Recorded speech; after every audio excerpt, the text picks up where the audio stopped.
Hey, kindergarten. Welcome to Jungle Week. Hope everybody's got their animal print or their safari hat, maybe some binoculars, because we're going to take a close look at animal homes. Okay, this week we're talking about zoo animals and just animals in general. All of our books are going to be about animals or have animals as the main character. And one of the places that animals can live is in a zoo, but this book is going to show us some natural habitats of animals. All right, so this is a nonfiction book, which means that everything in this book is true information, and it's actually going to have some real pictures of real animals. Okay, so we're going to do a little bit of a picture walk through the book. I'm not going to read all of the words, I'm going to read the most important words on each page and just really let you take in the pictures and look at the animals, okay? So I'm not going to be reading all of the words because there are a lot of words in this book. And so we're just going to really be looking at those pictures and doing more of a picture walk through this book, okay? So I hope you have your jungle outfits on and you're ready to jump in and take a look at animal homes. So here's our first page. And now a fun thing about nonfiction books is they have what are called text features. And in this book particularly, it is going to use these shapes to guide us to different parts of information. So you can see the circles, and each circle kind of points to a different area of the page to give us more information. All right, that is one text feature. We have the pictures, but then we have our subtext or our subheadings, or even like guiding shapes and guiding objects to tell us more information. So what is a home? Animals need homes for all of the same reasons that people do. So you have a home, I have a home, and animals need homes too. They need them for shelter, warmth, protection, and even comfort. It says they need a safe place to rest and raise their babies, like this mama bird in this picture here. Now, it says that homes such as the bird's nest are built to raise babies because the nest is warm, cozy, and away from danger. This is where you'll find her eggs.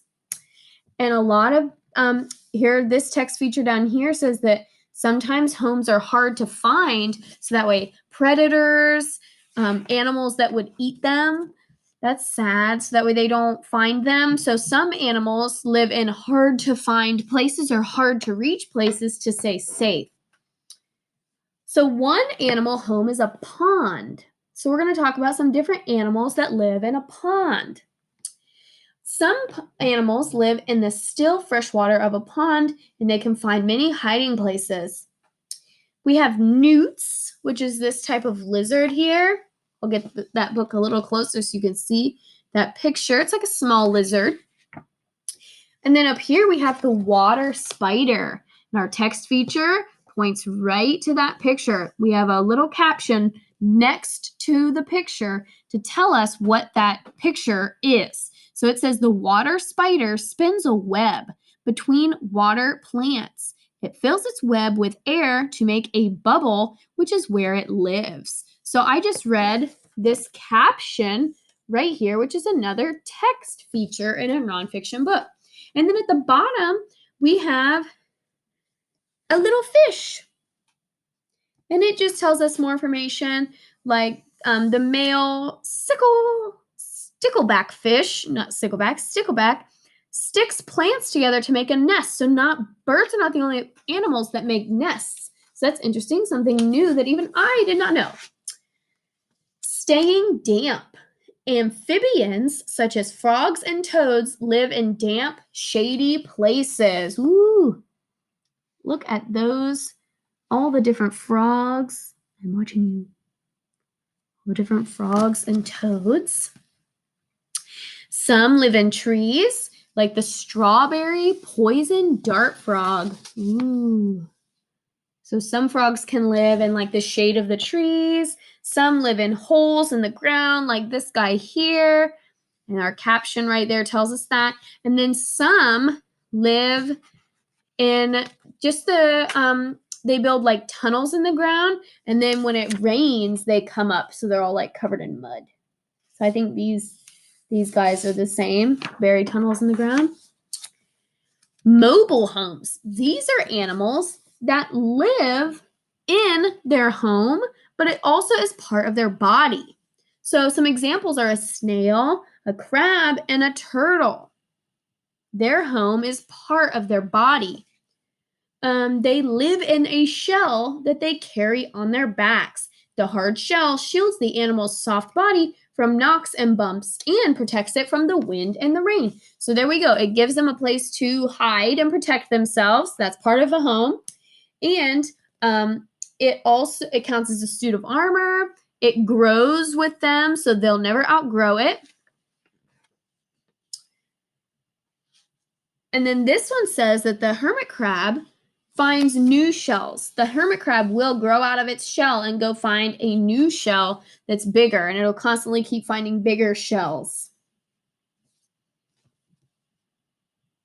So remember, a home is something that provides us comfort. It's nice and soft. Maybe we can sleep there, we feel safe. And then it also protects us from a predator or a storm, something like that. So it keeps us safe from danger. Spinning webs. Ooh, look at this. What is on this page? What is this whole page going to be about? We have spinning webs. Who lives in a web? Spiders.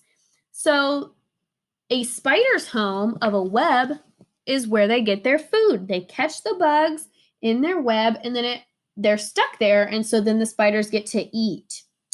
And then it just kind of talks about some other types of spiders. Like this spider lives under a rock, and that's where they hide their eggs. So again, protection from something else. This one digs a tunnel in the ground. So even spiders can have different types of homes. Now our very first page, let's go back. Very first page of the book talked about what a home was, and we saw a bird. Nest, soft and cozy, protects them, keeps them safe. Place to raise babies.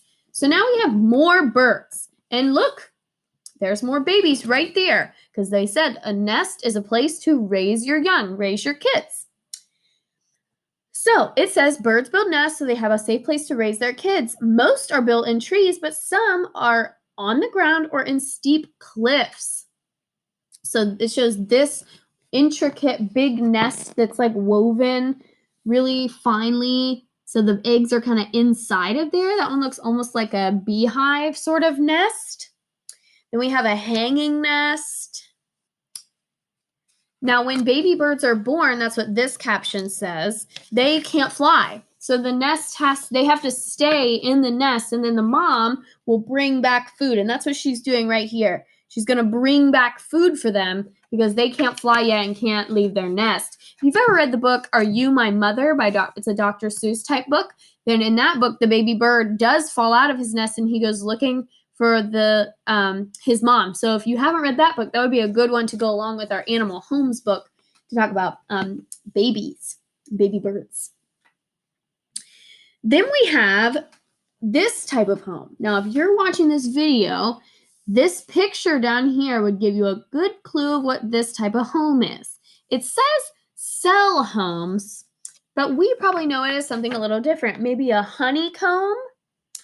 But bees also make nests. Bees, hornets, wasps, but honeycomb homes. Bees' nests are called hives, and they are made up of many cells. And those cells are shown right here on the orange. Cells. And they operate very similarly to birds. The mommy bee will lay eggs, and then she keeps them in the nest. And then once the bees grow up, they can leave the nest and they start working to make honey. So here's kind of here's a picture of all the bees swarming the hive, kind of working together.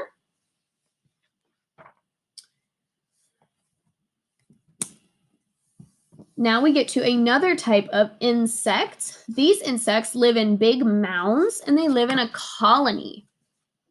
Most ants and termites live in huge groups called colonies. They work together to build enormous nests where they can raise their young. Some of the ants will bring food back for the colony, and some ants even make their nests out of leaves in the trees. And then it says that some make their nests or mounds out of dirt. And so it's like a mud castle, it says. So we have already talked about so many types of homes. Most of them are nests, but it's interesting to see how many different animals can live in a nest. We have had birds in the nest, we've had bees, and we've had ants. So lots of different animals can live in something called a nest. And then we've had frogs and toads that we've seen so far, and spiders. And remember what a spider's home was called. Let's go back and look at that. A spider's home. You guys at home should be able to read this word. Oops, let me show you. Web.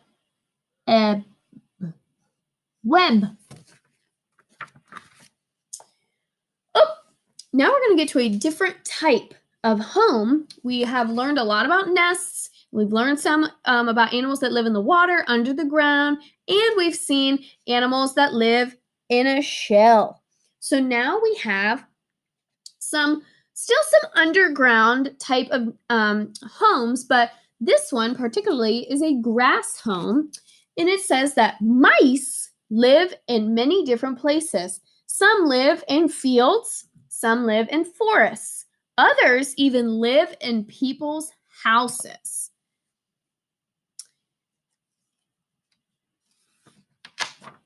Have you ever had a mouse in your house? I have. Some mice even get into places like schools and libraries, and they like to get into the buildings. So mice can live a lot of different places. Under the ground, marmots live high up in the mountains, but when the first snow falls, the whole family digs a big hole lined with grass and goes to sleep. So you can see there's their hole, and they all dug down and are sleeping underground when the snow falls. And then it says they block the entrance to their hole with rocks so other animals cannot get in, those predators. So there we go again. They have a cozy place and a safe place. So they made a home, cozy, safe, and their kids are there with them. So it's protecting their kids, they're raising their kids, it's safe, and it's cozy. Nice home for the marmot. Oh, here's another word that my friends at home should be able to read.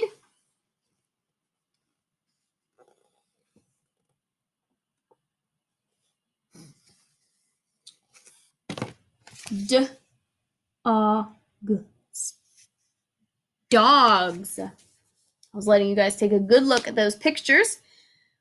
So there are many types of dogs, and foxes and an Australian animal called the dingo are considered dogs.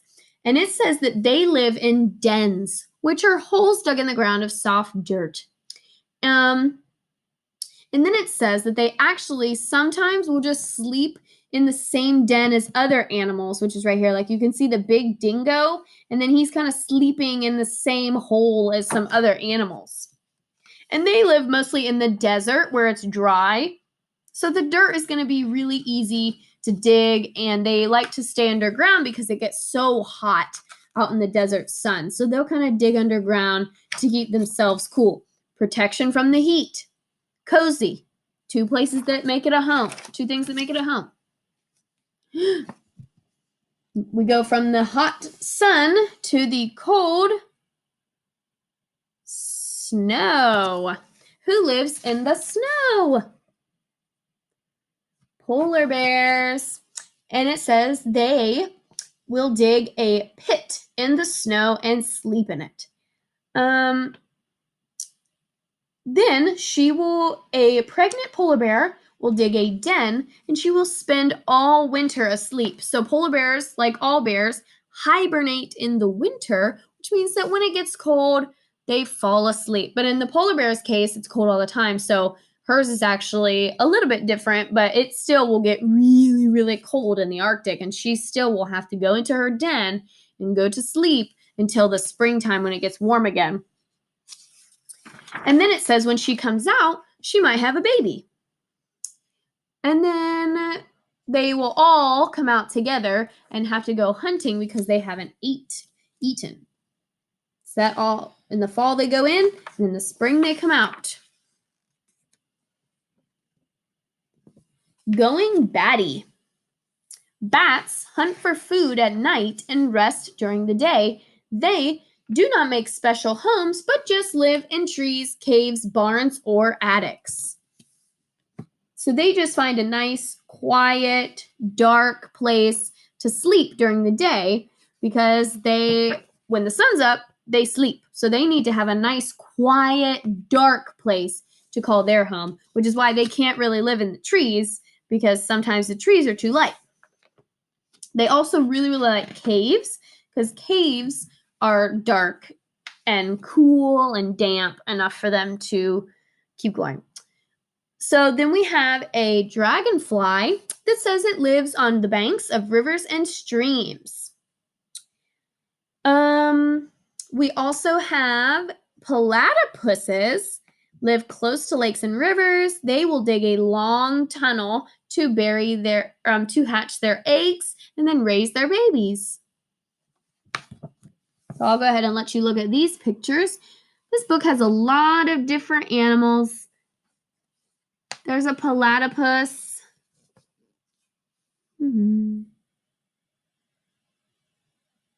It's like a furry duck. Phineas and Ferb, Perry the platypus. That's what he would look like in real life. So this is a lot of different animals. One type of special animal home is called a lodge built by beavers, and it's also called a dam. And what they do is they take sticks and logs and they will build them up, just like you can see here in the picture. Build them up in the rivers to block the water. And you can see they have a nice dry spot because they built up all those sticks. So then they can still get in and out. Woo! There he goes. He's getting in and out, and there's a nice little tunnel for the water. But then they build like this nice dry area. They're safe from predators because predators can't move all those sticks. Beavers' front teeth help them chop that wood and chew it into small chunks, and then they use their flat tail to kind of pat it. You can see this one doing it with his tail. They like pack it with mud. So they use their tail to like slap down the mud. It says safe from enemies, save food for later. They build them in the middle of ponds, safe from predators. Snug and warm, dry. Sounds like a home to me. Oh, what do we have here? Ooh, ah. We've got some monkeys swinging onto our page. We have chimpanzees, gorillas, orangutans. They all live in trees. It says they also make nests. Theirs are out of leaves. So we have bird nests made out of sticks and some grass. We have bee nests, which are actually honeycombs that they build and they grow up and they're made of cells. Then we had the ant nests and the termite mounds that were out of dirt and mud. And now we're getting leaf nests used by the monkeys. And the monkeys will swing on the tree branches to get from tree to tree. So their home is up and away from the big predators because the big predators can't get up to the top of the trees. So they're safe. They're protected by the shield of the trees when it rains. They don't get wet because all the other leaves. So they also have a pretty good home setup. It's comfy, it's cozy, and it's away. The last little bit of animal homes is going to talk about animals that live close to us here, like in our cities and in our communities, living with people. It says towns and cities provide shelter, house, food and warmth.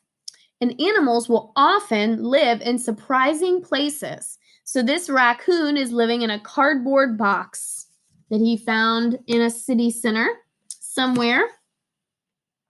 Sometimes they even get food from the garbage cans. It says raccoons will eat almost anything. Then we have a falcon, which likes to live on a cliff or on like a high rock. And then we have this bird here that made his nest. Look how big his nest is. He made his nest on somebody's chimney. That's on top of somebody's house. So some animals don't really care where they live, but they just make their home wherever. Excuse me. So that was a lot of cool homes. We talked about webs. We talked about honeycombs. I really hope you guys enjoyed all of the pictures in the book of all those animals. I want you to, there's some questions underneath the video, and one of them is, what was your favorite animal in the book? Was your favorite animal that you, like if you were to go to the zoo and say, oh, my favorite animal is, and answer that question, was your favorite animal in this book? So I want you to answer that one. And if it wasn't, what other one did you like to hear about? Which other one was interesting to learn? What was one new thing that you learned from our animal home book? And I hope that sometime all of you get to go to the zoo and experience all these animals and see them up close in person. But sometimes we just have to appreciate them through a nice, good book. All right. So I hope you guys enjoyed our trip to the animal homes. And thank you for coming on this safari with me this week. And I'll look forward to next week. We're going to have an awesome week next week too. Answer the questions below the video, and we'll see you then. Hope you enjoyed. Bye.